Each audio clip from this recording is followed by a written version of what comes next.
What is up, everybody? Happy Thanksgiving week, or happy week if you don't celebrate Thanksgiving, if you're from a different area, but it's Thanksgiving for us here, and this is our Thanksgiving episode. This is the Grunge Bible podcast. This is episode 244. That's a nice clean number, if you ask me. It sounds like a winner. Surgical. Yes, very, very nice. This is a fun week. You know, we're recording on Sunday. It comes out on Monday. I thought about it. Maybe we just wait and just let one out on Thursday and surprise everybody, make everybody wonder. Think we quit. Anticipate. Yeah, I think we quit on them. But we're here recording, and my name is Ethan Shalloway. I'm joined by Chris Salona. We are your hosts, and Chris, we like to start every episode with a "How are you?" and a nice little mental check-in. So this is a big one. How are you doing, man? Yeah, man. How am I? How thankful I'm good. Are you? I absolutely wish that I was more well-rested at this current junction than I currently am. This was a really busy week that I just got through, but it was a good week. Like, I had a lot of stuff going on. And then last night was like my one opportunity to really, really catch up on sleep.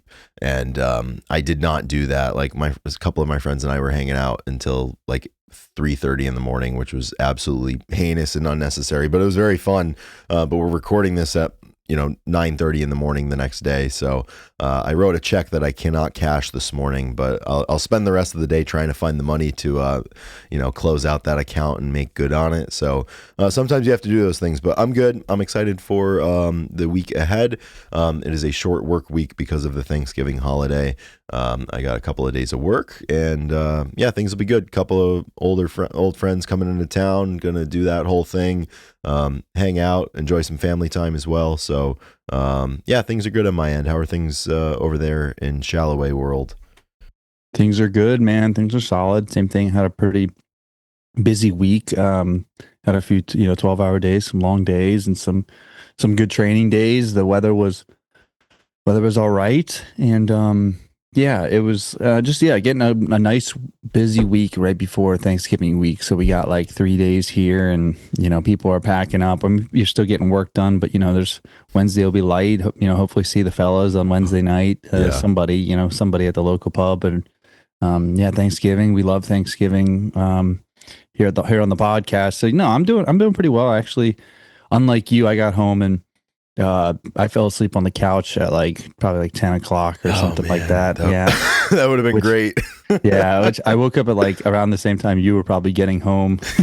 Oh my goodness. Actually, it wasn't that late. You were still on a session when I woke up at 2:30 to crawl to my bed. But I slept till like 9 o'clock. So it's two different worlds. When we're talking. I also slept until 9 o'clock, but under vastly different circumstances. You didn't have the nap beforehand. No, exactly. I didn't have the prep work.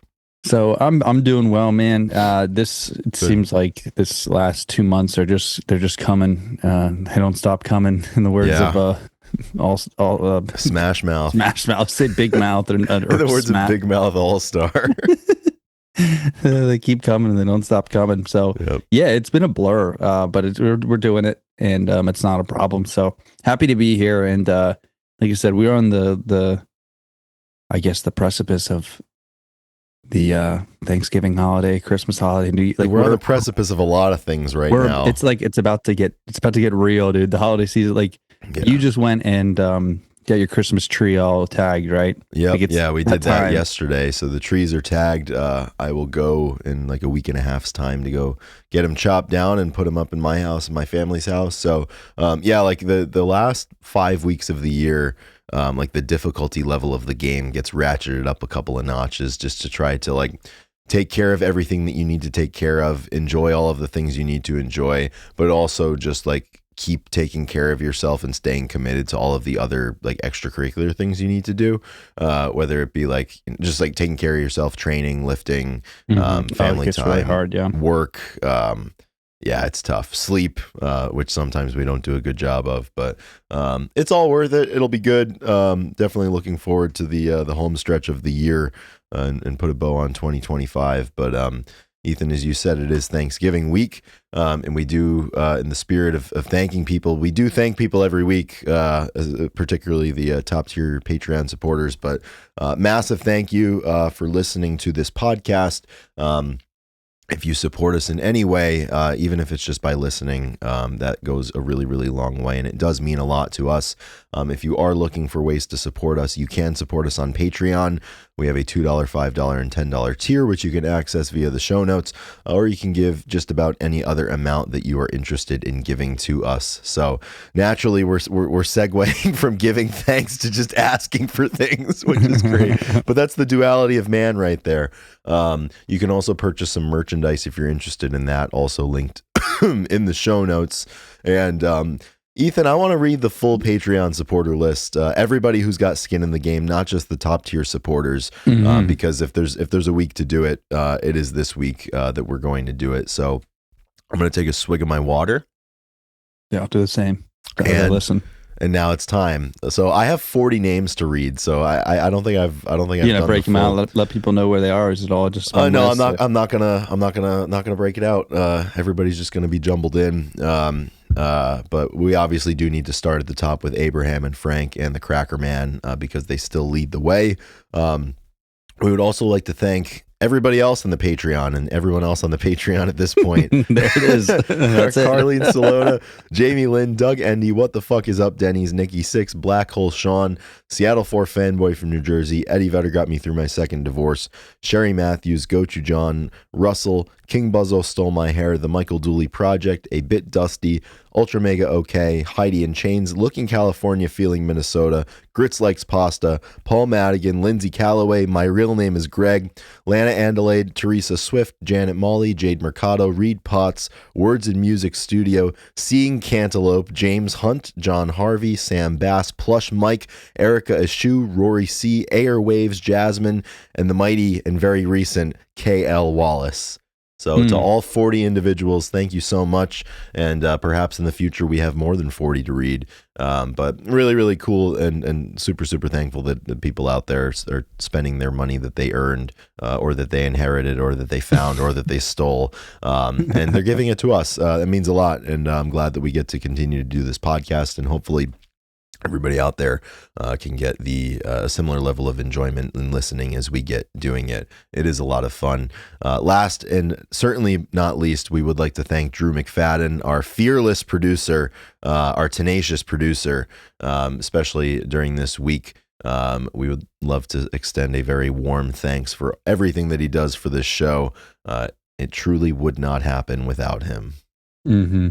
Yes, thank you. I really enjoyed hearing all the different names. There's a few that we haven't said in a while that maybe moved down, and it's good to hear them again. You hear some other ones it's pretty enjoyable. And my favorite was My Real Name is Greg. That's a pretty good one. So do we believe him? Right? I don't honestly, because there was no accusation that his real name wasn't Greg. No one accused him of that. Yeah, exactly. And he's automatically they're automatically a little defensive about it. So we're gonna have to look into that one. Yeah, internet names or AIM names. That'll happen. Awesome. Yeah, thank you, everybody. We're happy to do this. We're happy, and this is sometimes we may not seem so happy to do the podcast, or who knows how we come off, but really, we do enjoy it. Like at the end of the day, like me and Chris both had busy weeks, and I knew that we had a check-in coming, and we get to sit down and talk to each other. And I was looking forward to that, even when it's maybe a little hungover and you got to get things done. But that's no it's problem. The rhythm of life, as they say. Well, no one said you were hungover. My fault. You're just that's true. You're just tired. My real name is Greg. I am not hungover. I'm not hungover, which is great. I know you're not. Which is fantastic. But honestly, I feel cut that out. I think I would rather be hungover. I would have rather gone to bed at 2 a.m. and woken up with a hangover than gone to bed at 4:30 and woken up at the same time. Yeah. That's funny. Yeah, yesterday we went on the golf course, me and my brothers, and it was a cold winter day. It wasn't that cold though. It was actually a perfect winter golf, and we were slamming some drinks and having a grand old time. Slamming them. But it was early enough where I paid my dues early enough in the day where time heals all, and by the morning we're good. That's it. So the last few times we've had some Thanksgiving episodes, there's some hits, and we got Alice's Restaurant. Alice's Restaurant. I gotta talk about that. It needs to come up, but it's a Thanksgiving song. It's just he rambles for 14 minutes. I think it's 14. Oh, I think it's longer than that, Ethan. Yeah. It very well. Yeah, and longer, and It's become something that when we like to talk about, we like to send to each other. Um, Checking in at 18 minutes and 36 seconds. Really, that's great. So make sure you're listening to that on this You got to Thanksgiving, pay your or dues. yeah, it's like a kind of like the opener for Christmas music. Like, it's like the 30 minutes before opener that waiting It for the sets real the band tone. that's the real band. So okay, I want to ask you this, Chris. What do you? So I think I already know the answer, but when do you start listening to Christmas music? So there's a couple of levels to this. When my family and I, when we go to tag our Christmas trees, it's typically sometime in the period of time between Veterans Day and Thanksgiving Day. That one day we listen to Christmas music, but then it goes back away Mhm. until usually don't listen to it until the beginning of December. So I let Yep. Thanksgiving go through, and then I Yep. start. What about you? I forget your answer. Yeah, I'm in no hurry to start listening to Christmas music. We are, as we've said many times, we're a big Thanksgiving guys. So like, Yeah, I just like thinking about family, friends, and turkey and all that stuff. And everything's got its own time. exactly. And the season goes by fast enough. I mean, I guess waiting actually makes it go by faster, but I'm in no rush either. Like after Thanksgiving, then I can gear up and I can get ready. So I don't listen to it before. And I don't get too super upset with people that are maybe like prepared. Like No, you that's said, just like one when of you get those ready, things like that you just you don't went to need get to your have an Christmas opinion. tree. Yeah, exactly. You went to get your Christmas. I know people like having their Christmas tree like pretty much lined up for December 1st. So Right. that's good. I don't like having it stinks when the Christmas tree gets delayed. Like sometimes we've not that late, but like it's nice to have it up the whole time because then Well, you there's don't. there's people that put them up like 2 days before Christmas, and they take them down on the Yeah, 26th. Like, that's crazy. yeah, I mean, if you're spending the money for it, like I usually put Exactly. mine up like December like 3rd, 4th, or 5th, sometime around then, and I Yep. usually leave mine up like until like the second week of January. Like mine stays up for a while, and then I get rid of it.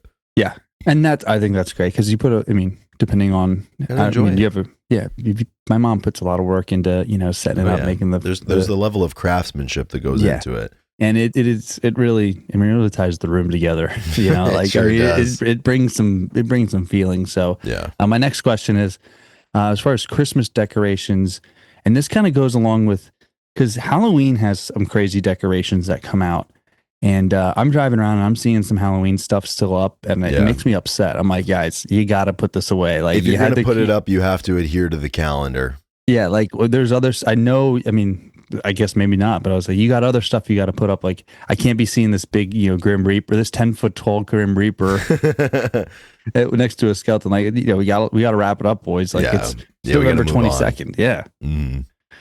So I don't know.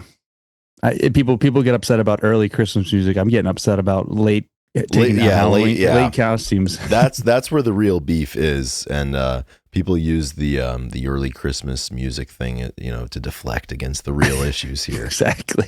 There's a lot more that unites us than divides us in terms Yeah. of this issue, and they don't want us to realize that because then we become more powerful than them. Yeah. Like I get that some people go overboard with Christmas decorations There's definitely an sometimes. upper limit for like what somebody's house can handle, and But then like and the then it just gets Halloween, tacky. there's some houses that like for Halloween, it's like I mean there is no yard space. I think that Yeah. the people that decorate for Halloween may probably go harder than the people that decorate for Christmas. Yeah, It's crazy. it's a little much. People love it. Yeah. But Do you guys alas. decorate for Christmas outside? Like you guys put lights up and stuff at your family's Yeah. house? Well, my dad, he's how do I say it? An artist. I had no idea where you were going with that. Dad's, how do I say it? I was like, oh God, My where's dad's this an going? artist, so like he'll put up like one red light, one blue light, like to like three lights. We do the candles and the lights. We definitely don't do like a ton of strings. Obviously, no blow ups. Right. Like he put up a I don't like the blow ups. no, Fuck them. yeah, like he's put up he built a manger scene. Okay, yeah. Like he'll put that at the top of the hill. So he does like one or two things that are like subtle, Right. which is like I said, very tasteful, very artistic. Mhm. But no, as far as like all the lights, like that's not really. And then inside the house, we got the blue lights on the Christmas tree. Blue So- lights? Oh yeah, blue lights. Interesting. They're beautiful. I Yeah. mean, it's it was his mom, Nanny. She used to always have. She loved blue, so Yeah. So keeping the tradition we'll hear going. it. Yeah, so it's just always just a tradition. Yeah. See, that's the Oh, thing. Like, even like, and that's not a bad design choice, but like, even if a bad design choice comes from like an earnest reason, you can't say anything about it you because can't. then you're Yeah, an asshole. it's so true. Um, so yeah, we're all getting into the spirit of all this stuff, and Yeah, it's coming. And also obviously newsflash, like there is no topic today. We're just we're this episode's for us. yeah, We gotta giving take some it updates, easy. and yeah, definitely for us. So, Yeah. but there is something that happened on this day in music that ties into something that happened to me last week. So, I mean, music experience in life we've been talking about is definitely intertwined a lot. But this Always day in is. music on November 24th, 1991. Queen frontman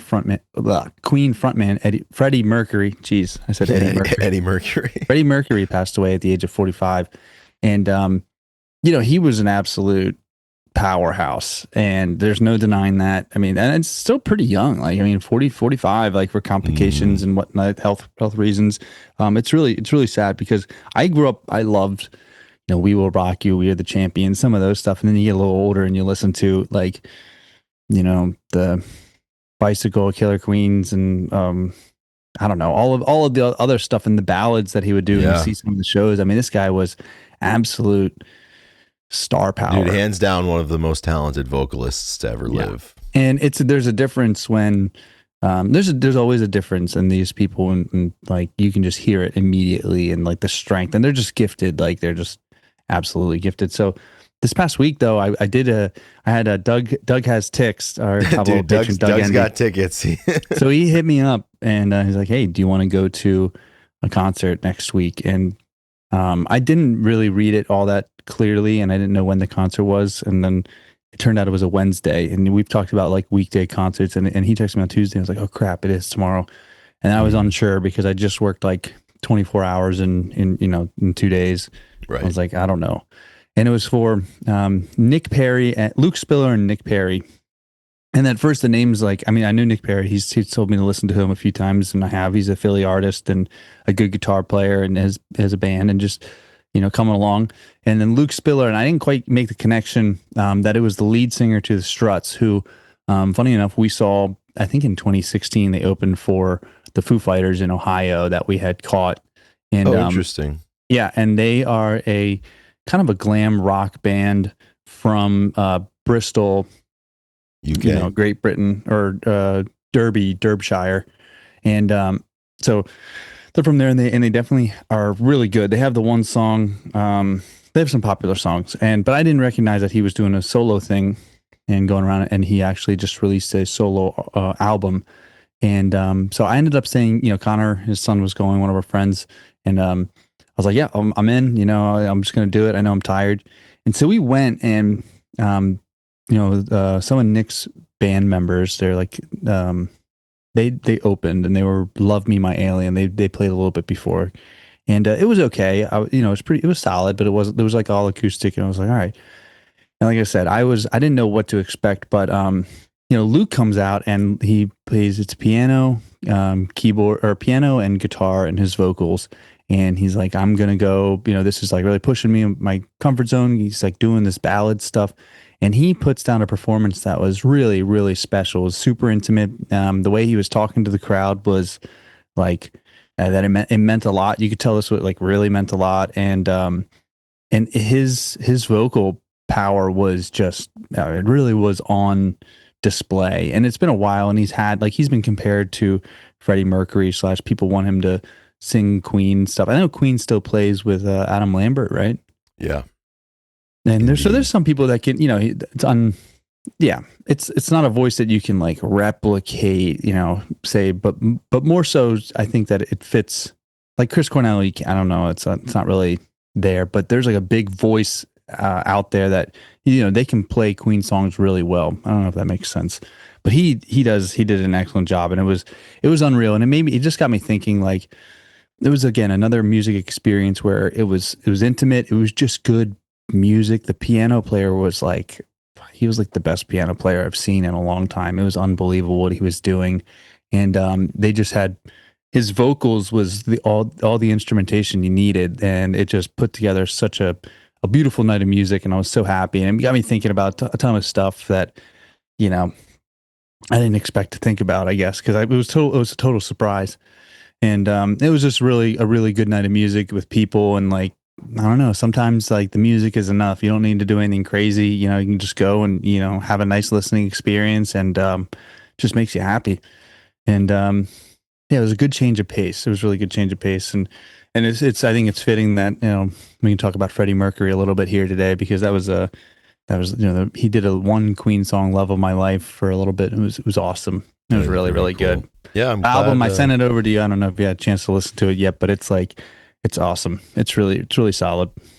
Absolutely, man. Yeah, that's cool, and it's always great when you have an experience like that when it wasn't necessarily something that was on your radar, Yeah. or like it was something that you knew that you were doing, but you hadn't really considered it too much and didn't know too much about it. Like being pleasantly surprised, by the profundity of something like that is always really special, and that's why. On a whim, you got to, if you can, you go to these things Yeah. when you have the ability to, because you never know which one could be something like that. So And I didn't that's do it. really I don't think I awesome. did a great job of explaining it all, but because I was definitely, it was a busy week and I was kind of in the whirlwind because Doug, they had told me that he was the lead singer, but I just hadn't listened to the Struts all that much. And Right. I really, that band is really solid, but there's so much rock bands out there Mm, that I get caught up listening to kind of, the genre and the subgenres that I fall into. And it just hasn't been this type of music. right. And so, because like I said, it was big, like kind of British rock and glam rock, and but this album that he released is "Love Will Probably Kill Me Before Cigarettes and Wine," and it's Hell of a name. hell of a name, and one of the songs is "I'm with You, but I'm in love with her," and like they had this. Like it was, he talked about each song, and he kind of talked like Adam Duritz on stage, like talking about his relationships. He's like, I went to dinner with this girl, and it was great. We had a great time, and and I just kept thinking about her, and like it was like it was such a Duritz performance, and but then his vocals were just like huge, and like it just had a feeling to it that was really really special, and I was like, Oh man, yeah. there's some artists that I really, it made me start me thinking. And this is kind of where um, maybe I want to talk to you about the idea that's some people are in bands and they have so much, like this is why people go solo all the time. They have so much musical um talent slash writing ability, and like once you get picked up and you have like you have a theme that you stick to, it's tough because in your head you have all this other music and instrument or ideas that you want to kind of get out, and you almost have to go solo at some point to get like those thoughts on paper, if just so it's a little different. I And love a good actually, solo project, man. the one song that he had on this album, I believe he wrote it in like 2021, and this album came out like this year, and but he had Taylor Hawkins play drums on it, Oh, no and it's kidding. yeah, it's Angels of You. Hold on, let me make sure. And but Taylor heard the song, and as soon as he heard the song, he like looked at Luke and he's like, "This is the best song that you've ever written." And Angel Like You. And so he wanted to play the drums on it, and it's like this James Bond theme, like piano, and he has like there's a female singer on it, and then they're going back and forth, and then the drums come in. It's like it's a big, That's sick. Yeah. yeah, it's a total like James Bond. Like I mean, it's really intense, and like I said, Taylor loved Hmm. it, thought it was great, and I think Taylor's drum or his son is playing drums. I don't know. They're connected. They're all connected. Yeah. But it That's got me thinking. Like, fantastic, man. these artists, they have so much to give, and they can go so many. They can do whatever they want, really. Like, so Yeah. whatever they put their mind to it. These people that are like ultra talented. Yeah. Well, that's like that Towns Van Zandt quote that I'm sure we've referenced over the years. But one time he said that he said, "quote I expect my life to run out before my work does." Yeah, And I think if you ask many artists, that's probably the case for them. Just because, like you said, there's so many areas that can be inspiring to them. There's so many places they want to explore and expand their repertoire and just have different experiences in. So I'm all for it, man. I love when the band gets big and then the lead singer announces a solo project. yeah, and you 12 get to see months. them solo, and all of a Yeah, sudden like 6 to 10 months super intimate. after the Like, tour ends and like their big business, it's like, oh yeah, like I'm working on a solo project. And exactly like you said, selfishly, usually when the artist comes through on the solo circuit, it's a smaller venue than they played with the yep, headliner, which is huge. Like we love that, and you yeah, need that, and it's really really special. So it's good stuff, yeah. man. Like the Struts probably wouldn't be able to fit in that venue, but then No, you yeah, tag Luke Spiller in the name, and like yep, it goes under the radar for a lot of people. And then all of a sudden, exactly. like you get this intimate Not for show, and Doug it's Endy though, and not for no, you. definitely not for Doug Because Endy. And like, Doug's got tickets. yeah, and there's some, and I hope to be this person too. I mean, it's kind of like when I was trying to convince people to go to the Delicate Steve show with me. Like, Yeah. they don't necessarily know, but they know that I like good But you music. will I hope. teach. Like that's Yeah, the yeah. thing. Like I'm not going to invite you to a, Yeah. no offense, I'm not going to be begging my friends to come to the Helmet show with me. Well, that's the thing. My friends and I weren't going to the Helmet show. We were going to the Slow Mosa show, which just happened to open for the Helmet show. Yeah, Dude, which okay, is great. so that If was you're that was getting the several months ago. yeah, But like, and I don't know if I said this at the time, but the like the people who went, like the kind of people who were there, right. exactly what you would expect for the type of people that would Yeah. go to a Helmet show. I have to ask, were there any helmets in the crowd? I did not see any helmets. But for Slow Mosa, their most popular song is Horses. The song is called Horses. I did see like 4 horse head masks. So that was That's pretty amazing. great. Yeah. And luckily for they closed with horses, and the horse head people found their way to the front, and they were just fucking head banging. But like they're like the floppy rubbery horse head. So like when Yep. they're head banging, like part of the horse head goes, and then like the snout of the horse is just like whiplashing around. It was awesome. Is it a centaur, right? Half horse, half man centaurs. Yeah, I think There was that's a bunch what of it is. centaurs in the Yeah, crowd. the Paradise Rock Club had a bunch of centaurs just walking around. That's amazing. Yeah, man. But yeah, I agree. But that's the other thing too. When you invite somebody to a show, like, that's a big leap. Like the closer the artist is to your own heart, because you're welcoming somebody into that, and then you got to worry if like they're having a good time or not, or like if they're gonna get it. Because like if they don't get it, then that could be a Yeah. black mark on your soul. It is. And another thing, like we watched the band before, and they were fine. They played. They had some really good harmonies and some stuff, but their vocal power and what they did was, it was within their talent. And I was like, I wasn't worried. I didn't know what to expect. Like I said, I this totally went over my head, and I didn't really make the connection. And I was like standing there getting a little worried. And I was like, wow, it's like I'm going to stand here for 2 hours. I hope that what type of level up. And it's interesting when you hear openers go to the main, then you have the main act come on after, and like, it's sometimes it's a different speaker system that they use. Like literally, like everything is different. And this was like, he came out and sang like one or two things. The way that he controlled the stage, like he was a front man. Like I mean, he was like, like a Freddie Mercury, like controlled the crowd, and like immediately, like the crowd interaction, his vocal power, like a turn of the page, like a complete upgrade in. And that's nothing bad about against the lower band, but it's just like there's talent that is very evident with these top guys and whatnot. And it was really special. And they also, the other side of it was this was a Pierre Robert. He was a big supporter of Luke in this new album and whatnot. And he mentioned him 3 times. And actually, Pierre Robert, he's a radio DJ from Philadelphia area, 45 years, and he has a tribute show on December 17th at the Fillmore in Philly. And Brent and Zach of Shinedown are playing. They loved him. They dropped everything to come in. And Lizzie and Joe of Hailstorm, and Ed Roland of Collective Soul, and Ed the Hooters. Roland, yes, yeah, and that's huge.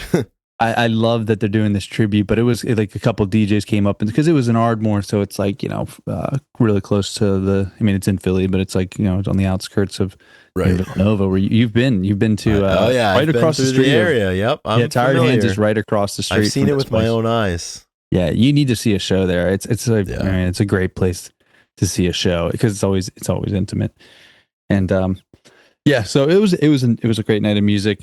Some. Yeah, a lot of just like good collective soul going on. That's fantastic. Awesome. Yeah. That's good stuff. Two more things that I want to mention before we're closing on time, that we are going to wrap this up and head on out into the world, but not on the 24th of November. But important to make a note of it.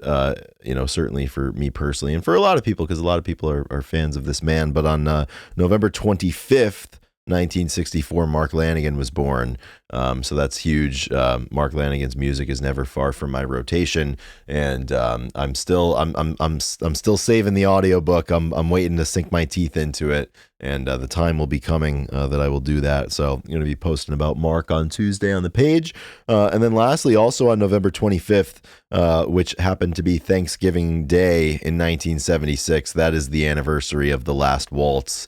So we're closing in, that would be 49 years, right?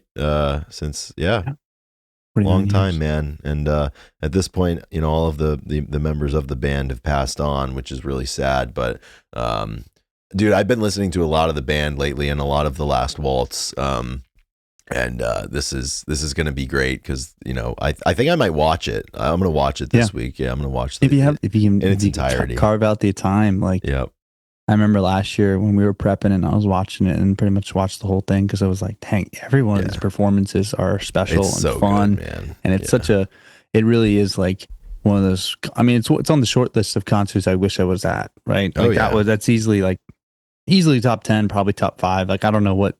I'm not exactly sure, off the top of my head, what concert is the most desirable, but that's up there. It sure is, man. It's a heater. So gonna spend some time with that. Yeah, dude. That's what it's all about. That's what Thanksgiving's week's about. So like if you're out there, I hope you're having a wonderful week. If you're listening to this on Monday, like I said, if you're listening to this on Thanksgiving, that'd be awesome. Thought about just releasing Alice's Restaurant as the full as our podcast. A reading of Alice's Restaurant. That would be hilarious. Maybe it's special. Save that for next year. Form. Yeah. Awesome. Anything else, Chris, you'd like to mention? I mean, we're keeping it short. Yeah, I will throw a song of the week on there, just in the spirit of The Last Waltz. I will do the Last Waltz version of the song "Don't Do It," which was the last song that they played that night, and the last song that like the band in its classic lineup ever played, because that was the last time.